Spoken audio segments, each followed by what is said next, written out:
స్పర్శతో చట్టుకొని తెప్పేస్తావు. నీకు సాటి నువ్వు లీలామయ్య.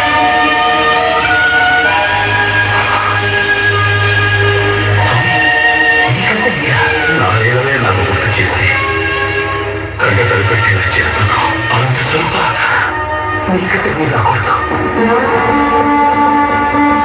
మానవ భక్త, ఎందుకు చింతిస్తున్నావు? నీకు అన్ని ఇచ్చాను. నిలబడడానికి భూమిని ఇచ్చాను, తాగడానికి నీళ్లు ఇచ్చాను, తినడానికి ఆహారం ఇచ్చాను, అలాగే ఆలోచన చేసేకి జ్ఞానాన్ని ఇచ్చాను.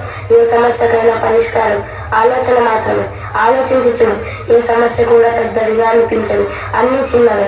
మానవ, నువ్వెవరో తెలుసా? నువ్వు ఎక్కడి నుండి వచ్చావో తెలుసా?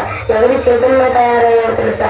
సృష్టిని తన రాతను రాసిన బ్రహ్మ చేతుల్లో నుండి తయారయ్యి ఈ భూమిపైకి వచ్చావు.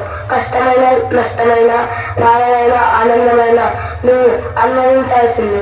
నువ్వు ఉండేది ఈ భూమిపైన కొద్ది రోజులు మాత్రమే. ఉండేది నువ్వు నా దగ్గర 1000 సంవత్సరాలు ఉంటావు. డబ్బు డబ్బు డబ్బు అంటూ డబ్బు వెనక పరిగెడుతున్నావు. సంతోషాన్ని బాధను అనుభవిస్తున్నావా? కష్టాన్ని అనుభవిస్తున్నావా?